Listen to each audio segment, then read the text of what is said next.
Welcome to the Polgar Chess University. In this session, we will examine some critical moments from the legendary Bobby Fischer's games. Let's get started with our first example in this lesson. Here we are. We look at this position. It's white's turn. We'll see that the white rook is being attacked. And here, white moved the rook to the most natural square, although it wasn't the very best one, moved it to c1. It was important, though, to keep the rook on the first rank, as if it would move up, for example, to the second rank, attacking the pawn. That would allow the black rook to come down to d1. So, rook c1 was in the game, and it seems that it's not a bad choice because it attacks the pawn on c2, and if black responds with the most natural move, coming down with the rook to protect it on c2 and at the same time threaten to capture on g2 with the other rook, then the white pawn would run away. And at best, what black could hope for, even though the white pawn is about to get promoted to a queen, is to give perpetual checks. And simply before the white queen would arrive to checkmate and promote, the black rook would give unending checks on the second rank. And neither side could get out of it unless they would try to lose the game. So just king f1 and check.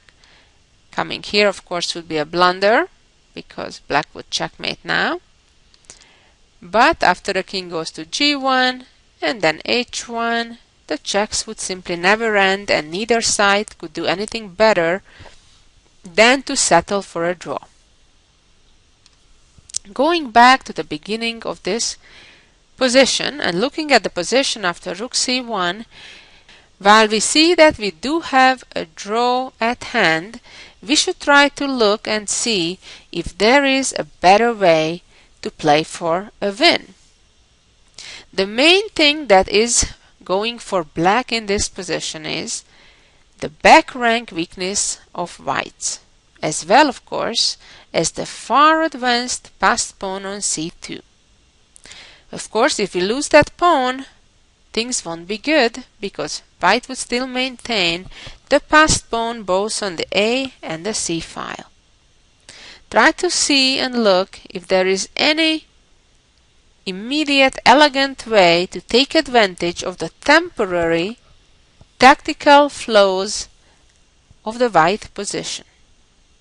This game was played by Bobby Fischer at the Capablanca Memorial in 1965 against the German master Lehmann. And here Bobby played rook a5, a very powerful move, not only winning a pawn but the game as well. It is clear that if the white rook now captures the black rook, that would allow checkmate in 2 started by rook d1. And then if rook takes, pawn captures back, promoting the pawn to a queen. On the other hand, if white does not capture, but for example starts moving the king closer to avoid a back rank checkmate, even though it's not going to be a checkmate, but black will promote his pawn successfully by first trading a pair of rooks in the corner and then forcing the trade of a second pair of rooks with rook d1, check, and after the exchange of rooks, white cannot avoid the black pawn from promoting. Let's move on to our next example, which is another game of Fischer's. In this game, Bobby was white and he played the Dutch international master Hans Rey, and this game was played in Israel in Netanya in 1968. At the moment, it seems that black's position is okay, there is a material balance, and there isn't an obvious way for white to gain any kind of advantage. However, in reality, white is ready for action and ready for material gain, even if only for a little bit. Now you may think that, okay, there is a pin along the D file and maybe that's what we need to use, which is a great first thought. However, after a search, I bet you didn't find anything that would actually lead to a material gain connected to that pin. Actually, there is a different pin that we're talking about here, which we still need to create. Again, I suggest you take a little bit of time and try to find the correct answer on your own. And here, white has a brilliant sacrifice.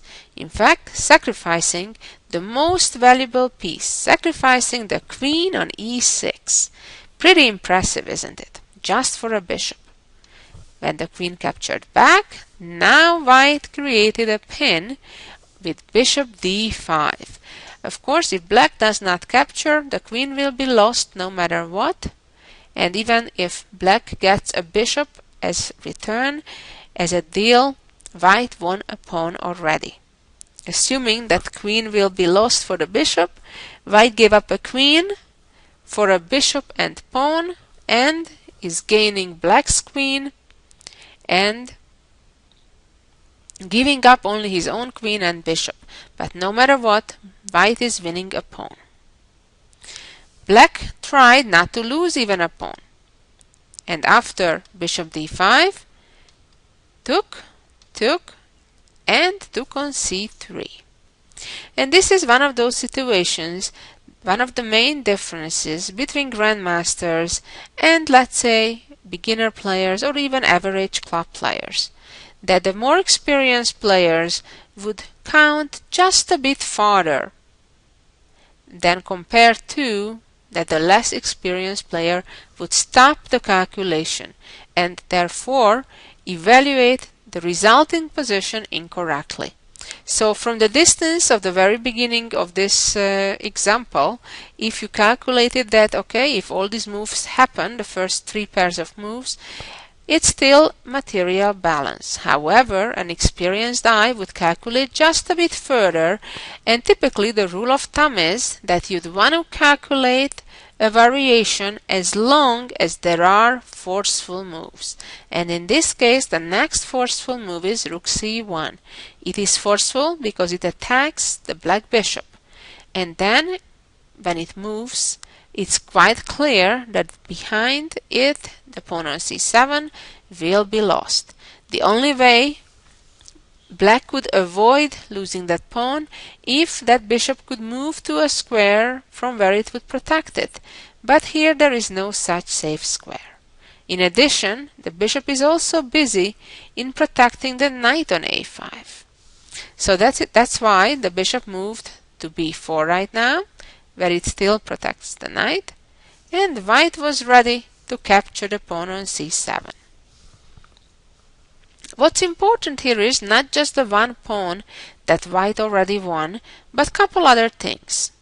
One of them is that the knight on a5 is very much out of the game and in fact doesn't have an easy, simple or quick way in getting back to the game. If you look carefully, you'll see that all the squares where the knight may go to are covered and controlled by white pieces. The second problem is that white is about to double up on the 7th rank his rooks. And as typical, that's an extremely powerful and dangerous attacking pattern when you have both your rooks on the 7th rank. Black right now played rook to a to c8, trying to trade rooks, which certainly would ease black's situation. But white denied that offer by simply moving the rook to a7 and attacking another pawn on a6. And black responded with rook c2, counterattacking in hopes of changing pawns on the a file.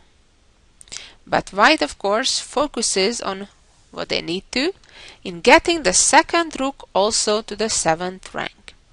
Now white threatens with a famous three-move checkmate, which would continue with rook a2, then rook g7, and another check, and the third check actually ends the game. So that's certainly something for black to avoid, and that is why black responded with bishop c3, protecting the pawn on g7. And now yet another very important preventive move. White played rook a to c7. On one hand, it pins the bishop, and not less importantly, it takes away the possible squares from black's knight along the c-file. If right now black would capture the pawn on a2 in hopes of back-rank checkmate, that would be a miscalculation, as after rook takes bishop and check, white could safely block the check, as the bishop also controls that key square on the first rank. Going back to the position after rook a to c7, black now responded with h6, attacking the bishop, and white simply and calmly retreated the bishop, making sure that that bishop still controls the key c1 square, which of course if it wouldn't control and would allow the black rook to get there, that could result in a back-rank checkmate. So it was very, very important to keep an eye on your opponent's potential threats and not just your own attacking plans. Let's move on to our next example, which is yet another game of Bobby Fischer's. However, this one is on the losing side. His opponent was the legendary Russian grandmaster Yefim Geller. And this game, just as the first one we saw in this lesson, was played also at the Capablanca Memorial Tournament in Cuba in 1965.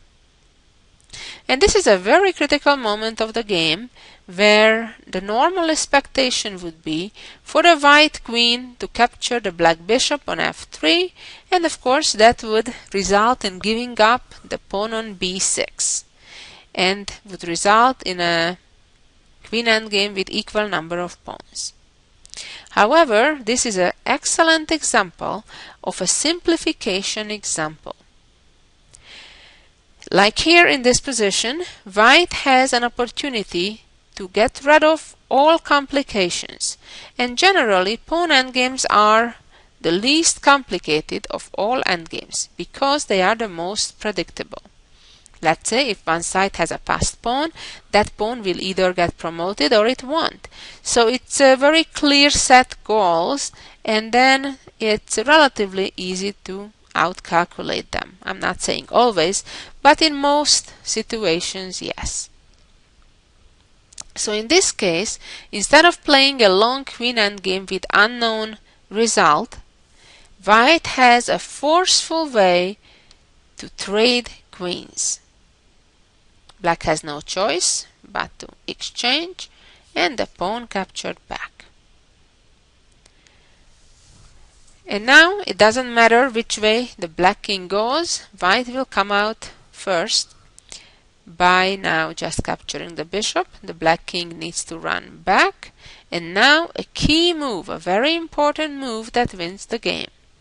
If white immediately would play king h3 going after black's pawn on h4, the game would be a draw after black gets to protect the pawn.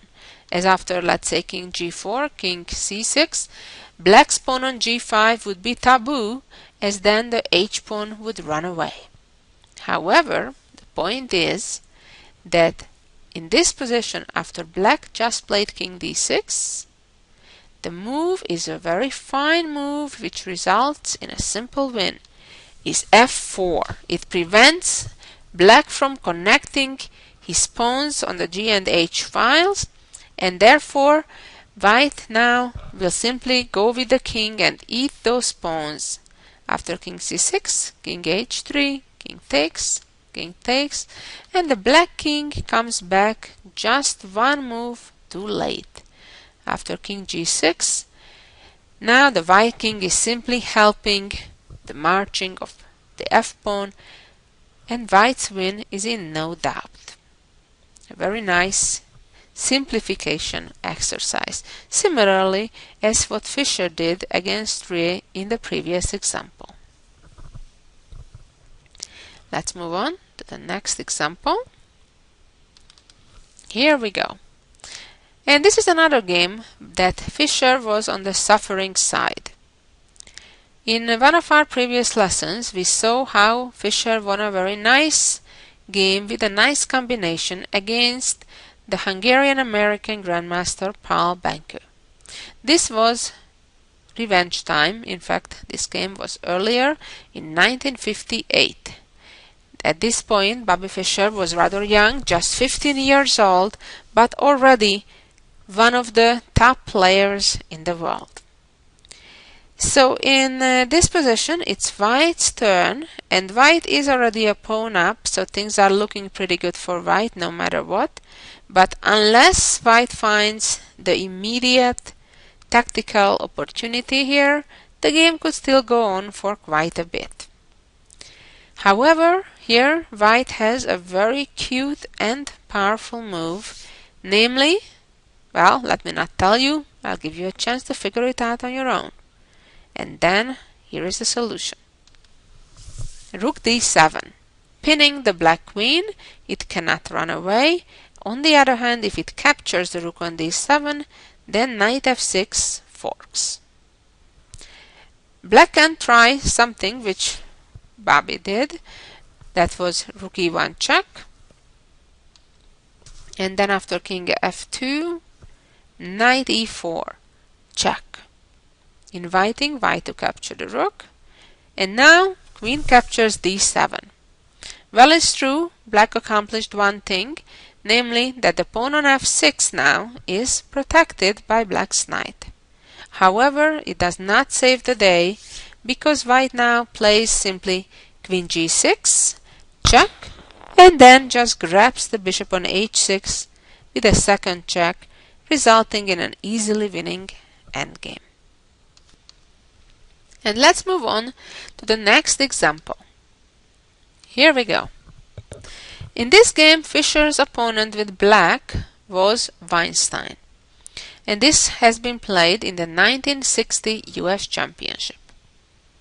It looks like a rather sharp position, with neither king being in a completely safe position.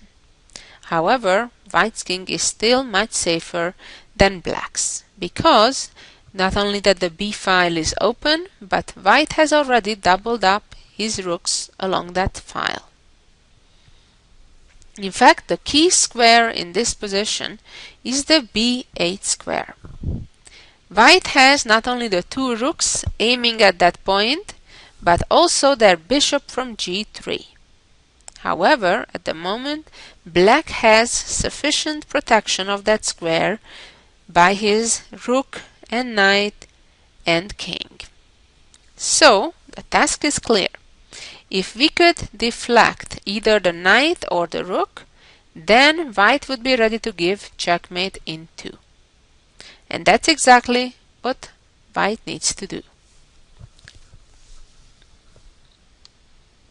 The correct move is queen h6, and that's exactly what Bobby Fischer played, and his opponent resigned. Black's position is hopeless, because if rook captures the queen, then indeed, as we said, rook b8, knight b8, followed by the elegant checkmate with the rook. On the other hand, if in this position, for example, the black queen retreats to f8, trying to protect the rook, then the bishop on e6 is hanging, and then the knight on c6 is also attacked. So again, Black's loss is rather clear. And finally, if in this position, when by the way the rook and the bishop are both attacked, if the rook moves to e8, then White will follow up the combination by a second deflection, by capturing the bishop on e6, and again if rook captures queen, the same checkmate, or otherwise White is threatening to capture the knight as well as either rooks. A very nice end. Let's move on. Here we are. And this is another game of Bobby Fischer's against Green, played in New York in 1963. Right now, White is a pawn ahead, which is certainly nice, but the game still could go on for quite a bit if White would miss this excellent opportunity at hand. And here again, White is using the method of removing the guard, removing a defending piece from its current position. And that elegant move is moving the rook to b7. The point is that if Black now captures the rook on b7, White is ready to create a skewer, check, and then grab the queen, which would result in clear material gain. In the game after rook b7, Black continued with rook e7, because White's threat was, in any case, to give a check and then capture the queen, because once the Black king would be on the 7th rank, the Black rook would be in a pin. So that's the explanation for Black's move of rook e7. And now White simply advances the pawn, and Black is pretty much helpless from that pawn just advancing further and further. Black is almost in a zugzwang. And finally, let's see the jewel of the week. Here we go. Well, let's look at this position. What's going on? We have even number of minor pieces, and it is Black who has 2 extra pawns. In fact, at the moment, White's last pawn is in jeopardy as well on c6. Well, that's almost like a hint. The white pawn needs to get out of harm's way. So the first move is pretty easy and simple and natural. Just advance the pawn. Now this pawn is protected by the knight and is ready to get promoted. In addition, it attacks Black's knight. So it seems like a simple deal. However, always remember, look out not only for your own plans, threats, and great ideas, but also of your opponent. It's really important to constantly do that. The knight moves to c6. Now, if the white pawn advances and promotes to a queen, Black's plan was to give a fork and get rid of that newly born queen.